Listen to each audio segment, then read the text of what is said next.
First annual snowshoe race takes place in Marquette. Protests rising in Brazil. Hi, I'm Amr Mansour. And I'm John Modick. Welcome to Public Eye News.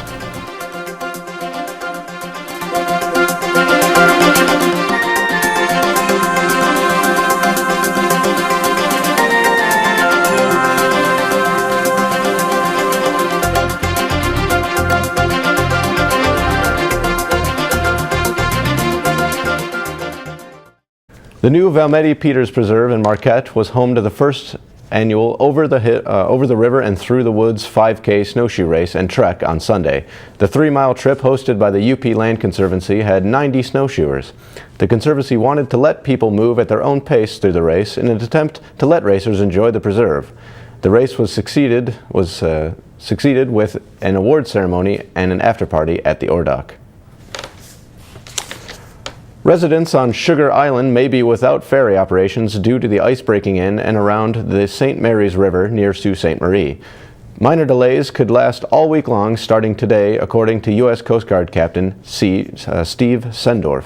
In an attempt to break the ice from the Soo locks, the Coast Guard cutter Mackinac was brought in this afternoon. Sendorf worries the harbor ice disturbed by the Mackinac will lodge in the narrow strait that separates the mainland from Sugar Island. Ice in the Detour Passage is currently being broken by the Coast Guard. Nonprofit groups can now apply to join the combined federal campaign of the UP. With the deadline on April 1st, those approved will be eligible for designations from federal employees. Organizations in the Upper Peninsula counties and a few in the lower must have a strong local presence. Those applying should also have their IRS tax papers in order and go through an auditing by the CPA. Michigan is now launching the new Department of Talent and Economic Development. Issued by Governor Snyder in December, the department will now oversee job training and state economic growth. Hoping to improve community development, Snyder said the focus will be on the people, not the programs. Agencies such as unemployment, housing, and work development will now share one roof. The department will also coordinate worker training programs. A joint funeral is being held to remember 2 children and their mother after they were found shot in their burning home in western Michigan. The funeral will be at 11 a.m. on Wednesday at the Church of Jesus Christ of Latter-day Saints in Grand Rapids. Deborah Shepard, 33, Emma McComber, 12, and Corey LaValle Jr. were found dead last Tuesday in Dorr Township outside of Grand Rapids. LaValle's father, Corey LaValle, was brought in on Thursday and charged with open murder, second-degree arson, and gun possession. A fire fueled by exploding propane tanks at an industrial complex in Milwaukee has finally been put out. Deputy Fire Chief Terry Lintonen says that everyone is okay following the fire early Monday morning. The fire destroyed a secondary building, and the firefighters were able to keep the blaze from burning the main building. Lintonen went on to say that a hazmat team will be inspecting nearby neighborhoods for any harmful chemicals. And after the break, we'll have your national and international news. Stay tuned. I lost my father at a young age, raised in a house full of women, and the reason why I really wanted to become a teacher, I didn't have my first male teacher until 8th grade. I never had a teacher I could relate to. You need some help? I love teaching in the classroom. One thing I tell people all the time is if I can do what I'm doing, I know I'm changing somebody's life, and that's enough for me. Tuesday evening at 8 o'clock Eastern. And welcome back. Protesters took to the streets of Brazil this weekend in fight of President Dilma Rousseff.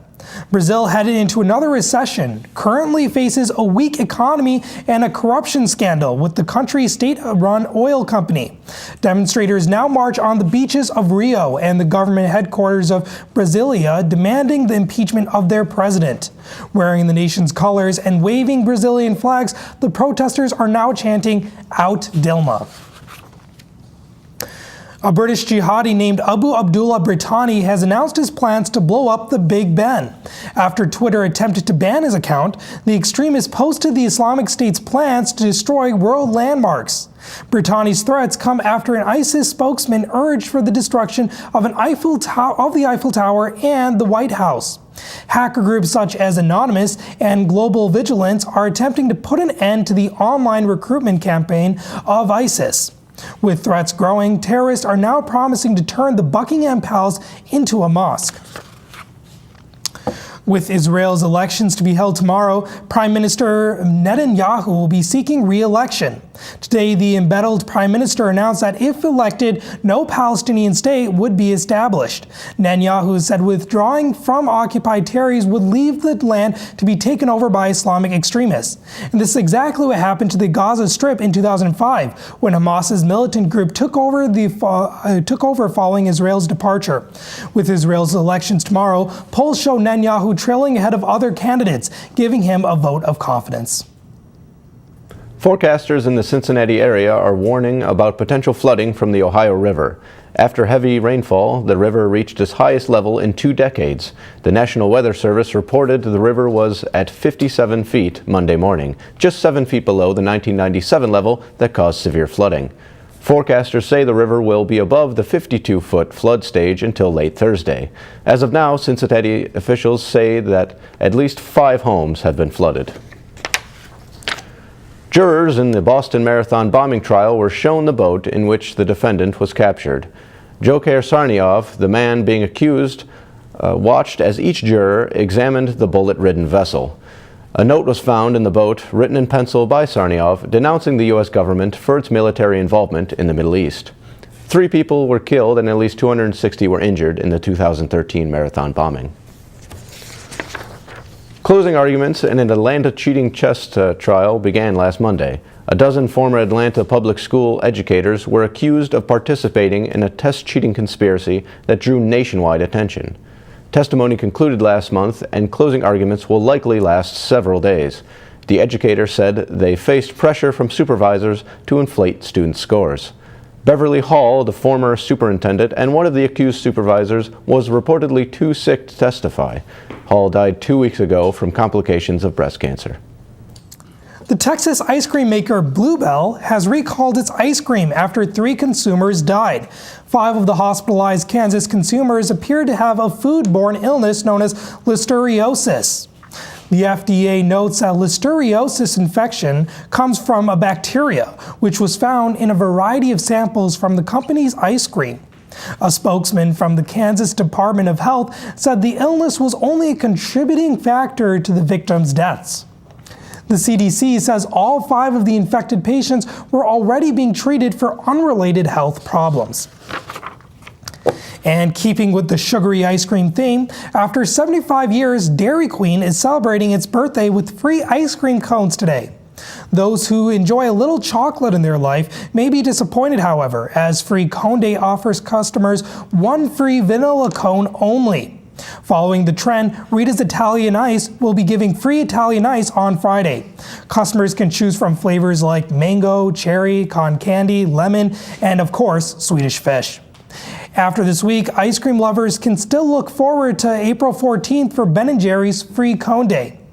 And after the break, we'll have your sports and weather. Stay tuned.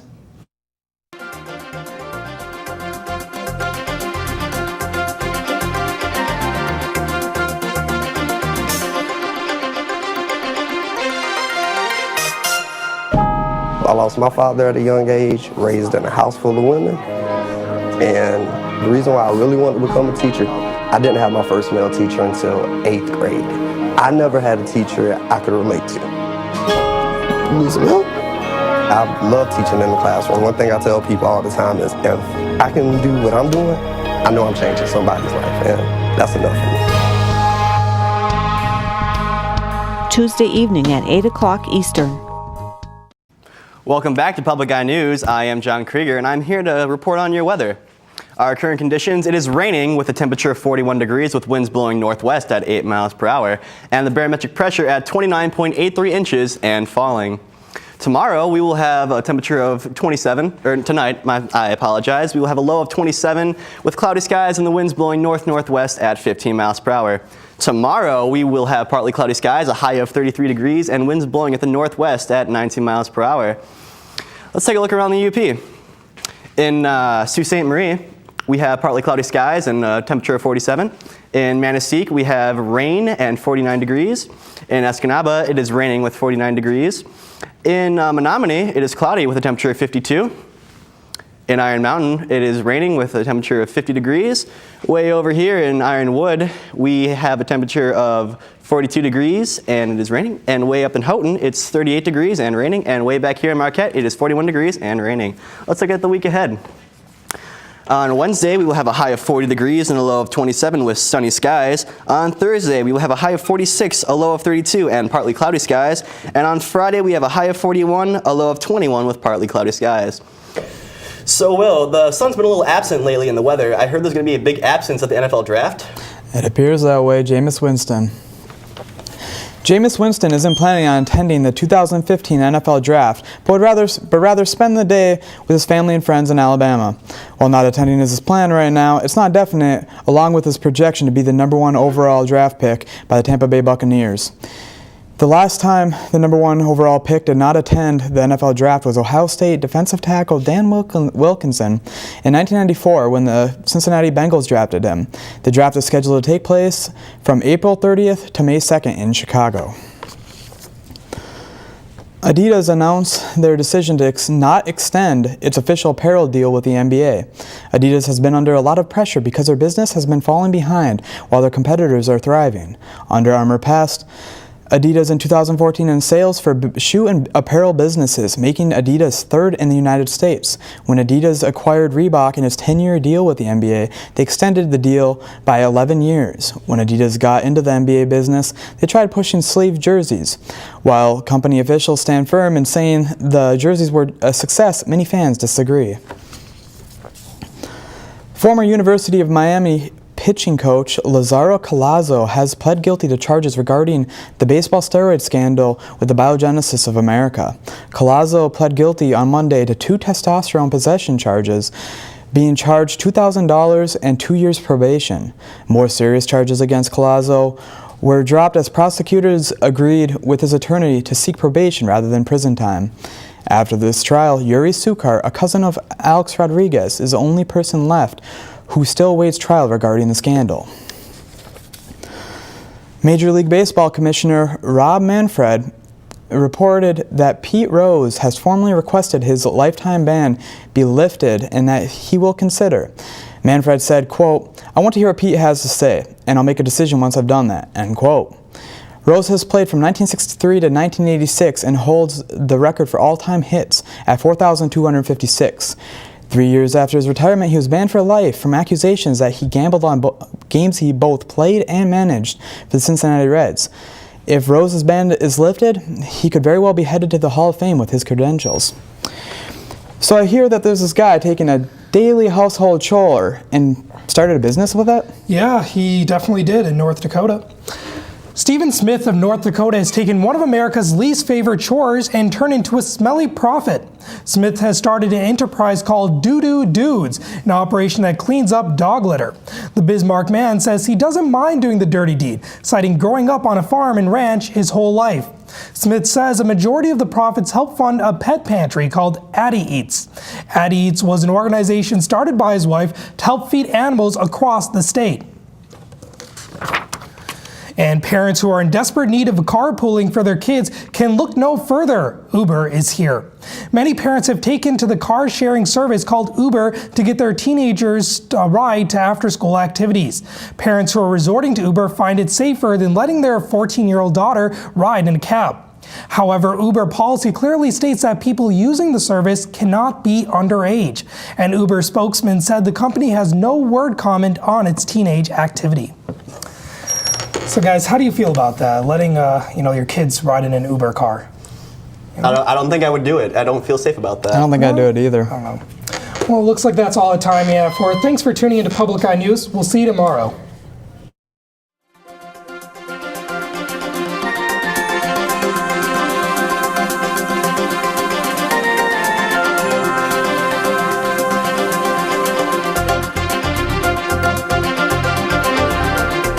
The preceding program was produced in studios located in the Edgar L. Hardin Learning Resources Center by WNMU-TV, Northern Michigan University Public Television.